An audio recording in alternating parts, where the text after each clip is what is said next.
Good morning, Chiefs Kingdom. Today we are breaking down the Week 2 loss to the Philadelphia Eagles. Brutal Super Bowl rematch. We go down 20-17. We're going to talk about why Kansas City lost in Week 2. We're going to talk about whether or not it's time to panic about the Chiefs at the end of this episode after the first 0-2 start in the Patrick Mahomes era. And maybe most importantly, we're going to keep you guys up to date on Chiefs content all season long. So make sure you hit that subscribe button to join our family here. Over 200 of you guys have done so in the last 7 days. Cannot thank you guys enough for that. But keep showing the bosses this is something I need to be doing every single day, that we need to be going live for game days. We've missed the first 2 games, but we could be back in Week 3. You guys got to show the bosses that you want that, though. So let's get it going. But first, let's get into our takeaways from Week 2. And my first point for you guys, our offense simply was not good enough. I've got 4 key reasons why this game was lost. And the biggest of them is unforced errors. And that plays into the offense not being good enough because we just made too many mistakes. There were too many moments that could have led to scoring opportunities or just points in general that we blew. Starting with the biggest one, and I know you guys know what I'm talking about, Travis Kelce's drop touchdown that turned into an interception. This play, in a lot of ways, was the game. We were right there. We were about to take the lead. We were driving towards the end zone. Patrick Mahomes hits him right in the chest, and it bounces and gets intercepted. And then the Eagles, to make matters worse, go straight down the field and score a touchdown. That, my friends, is a 14-point flip. That's devastating in a game you lose by 3. But it wasn't the only missed opportunity that we had. We had multiple misses down the field to Tyquan Thornton throughout this game, and this is something that was a theme in Week 1 as well with Tyquan Thornton. I know we talked about this in our Week 1 postgame. He and Mahomes are just not on the same page right now. It just feels like these deep balls, he's able to get away from coverage, able to create that space, and Mahomes is overthrowing him. One of the only ways you can't miss on a deep ball. That's one of the keys to quarterbacking. When you throw the deep ball, you can do anything but overthrow it. And I feel like Patrick Mahomes has done nothing but overthrow Tyquan Thornton. You underthrow that ball, you might get a pass interference, you might have your receiver come back to it, but when you overthrow it, you've completely lost the opportunity, and there were at least 3 of those that should have been connected on. That's 21 points if you get all of them, but 7 if you get at least 1, and that wins you the football game. But even then, there were more missed opportunities. A missed field goal from Harrison Butker early in this game. And when you look at 2 of these are people we rely on to be consistent. Travis Kelce and Harrison Butker are usually fantastic players on our football team. We need them to make these plays. Butker missing kicks was shocking. And once again, just like those 2 points, if he hits it, that game's tied. 20-20 at that point. You left 17 points on the field at bare minimum. Missed to Tyquan Thornton, that's 7. Missed to Travis Kelce that got intercepted, that's another 7. And the Harrison Butker field goal, that is 17 points left on the field. But of them all, the biggest nail was easily this. And I hate to show you guys this picture, even though it's a fantastic photo, but this hurts, man. This play absolutely stung. Because 9 times out of 10 in his career, Travis Kelce makes that catch, and it's a touchdown, and we're up on the Eagles, putting a lot of pressure on them to go respond. Instead, they were able to put a ton of pressure on us by making it a 2-possession football game. But who do you blame most for the 0-2 start? I want to hear from you guys in the comments. Is it Travis Kelce for the drop? Is it Andy Reid for the play calling? Is it somebody else? Let me know down below. Getting into point number 2, in my opinion, of why we lost in Week 2, our running backs have not been good this season. We have been relying on number 15, Patrick Mahomes, way too much to generate rushing offense. And sorry, I was ranting a little bit in that first part. I need to catch my breath here. But the rushing stats from Patrick Mahomes have been actually incredible. He's been fantastic running the football. But we cannot rely on one of our most important players, easily our most important player on offense, to run the football this much, to put himself in harm's way. 7 carries, 66 yards, 22 yards on his longest rush. He's averaging 9.4 per carry. Those are fantastic statistics, but he needs support in this effort. Look at what we've got from our running backs. 19 carries, 55 yards, 2.89 yards per carry. And if you're familiar with rushing stats, that is awful. The longest rush was 11 yards. So we actually did have a pretty successful rush that if you take that away, that yards per carry goes down even more. We need more from our depth chart at running back. These are absolutely pathetic numbers on the ground. And it's not just any one guy that's the problem right now. It's all three of them. We're not getting anything from Pacheco. We're not getting anything from Hunt. And we're definitely not getting anything from Brashard Smith because he's barely getting touches. Number 15, Patrick Mahomes cannot be our entire run game. When you look at the stats, it is stark right now. He has 3 times as many rushing yards as any other Chief on the roster, and more than all 3 of those guys combined. I think combined they have less than 100 yards. He has 123, the most from any of them, 47.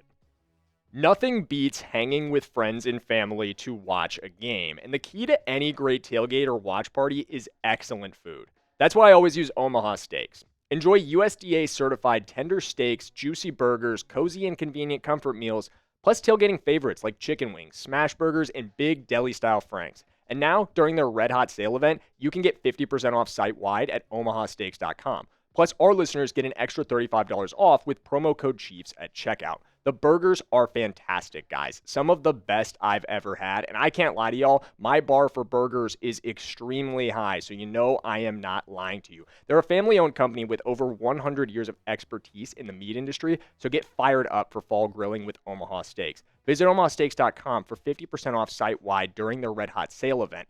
And for an extra $35 off, use promo code Chiefs at checkout. That's 50% off at omahasteaks.com and an extra $35 off with promo code Chiefs at checkout. See site for details. Right back into our reasons why Kansas City lost in week 2.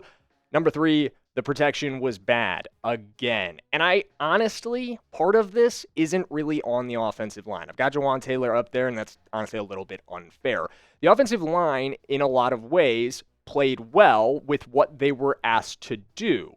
But it's important to note that the game plan was a failure here. The Eagles blitzed way more often than the Chiefs expected them to.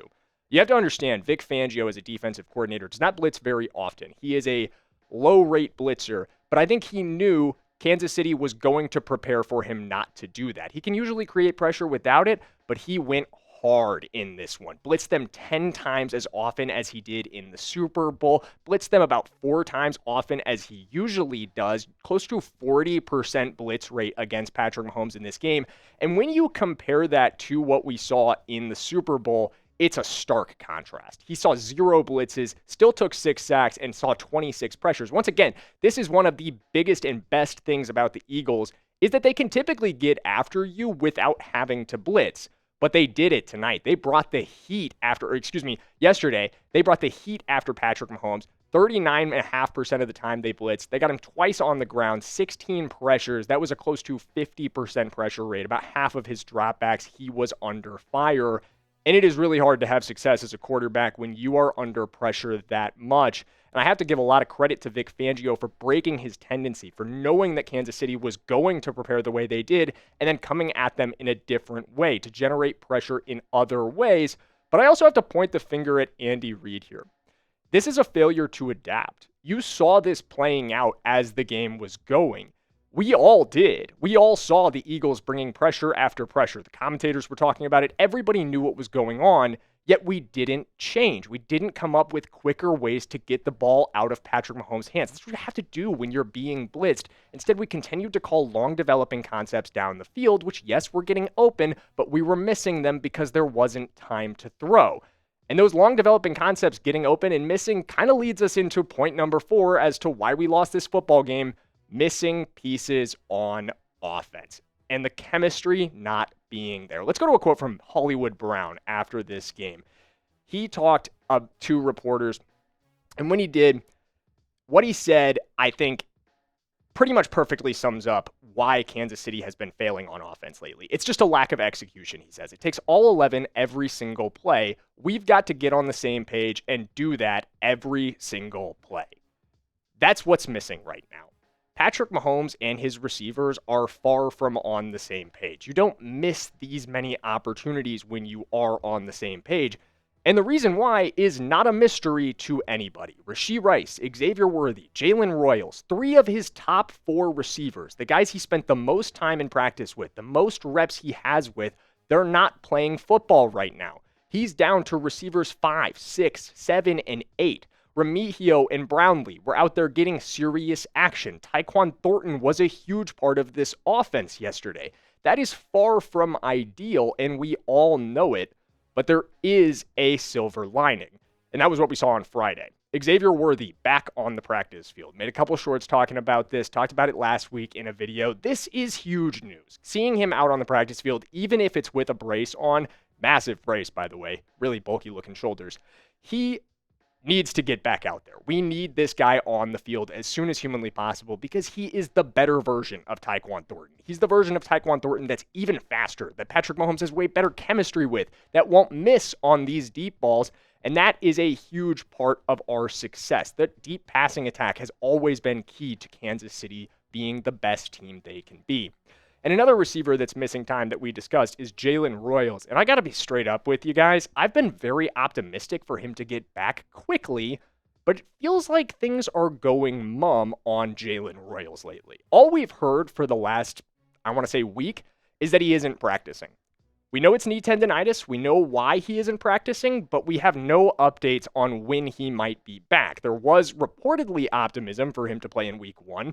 And then we didn't hear anything about him even potentially playing in week 2 because he never practiced. So until we see Royals back on the practice field, it's hard to even come up with a hypothetical timeline for when he might be back on the football field. I mean, if he's not practicing, even Xavier Worthy, who was last week potentially a season-ending surgery candidate, is currently back on the practice field, yet they're still being very cautious with Jalen Royals. So I think we have to suspend our optimism at this point about seeing him anytime soon.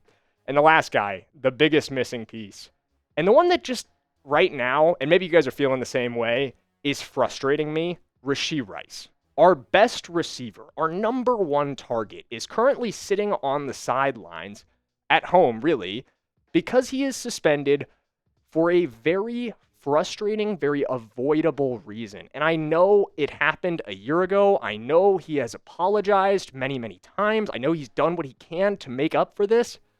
But are we not allowed to be really frustrated right now? Are we not allowed to be frustrated about such an avoidable situation causing us to lose our number 1 target in the offense? Because I don't know if you guys feel this way. I think there's a decent chance if Rice is out there in the first 2 weeks, even if we do lose Xavier Worthy early on, we're probably 2-0 right now.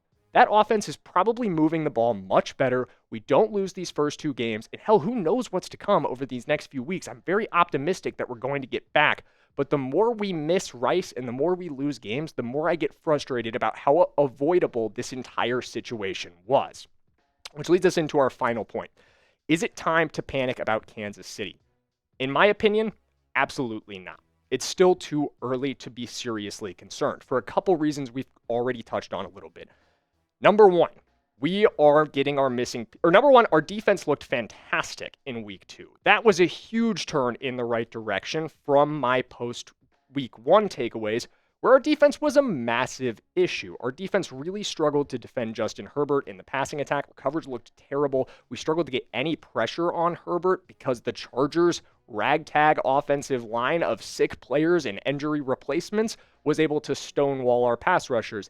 That happened a little bit early on against the Eagles. I was noticing that stonewall, especially on the edge. But as the game went on, we got creative. Spags sent the house time and time again to speed up Jalen Hurts' clock, to make him deal with pressure, something we talked about being so key. And that gives me a lot of faith. This is a defense that we can lean on. We know Spags is a phenomenal coordinator who's going to come up with great game plans. If they can keep us in games like they did against the reigning Super Bowl champions last week, we can ride out this stretch because once again, it's just a stretch. Our missing pieces are going to get back very soon. Xavier Worthy will probably be back next week. Jalen Royals, again, tough to project, but we can hope that he'll be back before Rashee Rice. And once we hit week 7, I think we've got all 3 of those guys back in the fold with plenty of time for things to get back on track, even if we continue to struggle over these next few weeks. But I want to hear from you guys. How worried are you about Kansas City? Scale it 1 to 10 in the comments for me. If I had to do it, I'm probably sitting at a 3 right now. I'm just really not concerned. I got a lot of faith in these guys. We'll see you guys in the next video. Thank you for tuning in. Go Chiefs.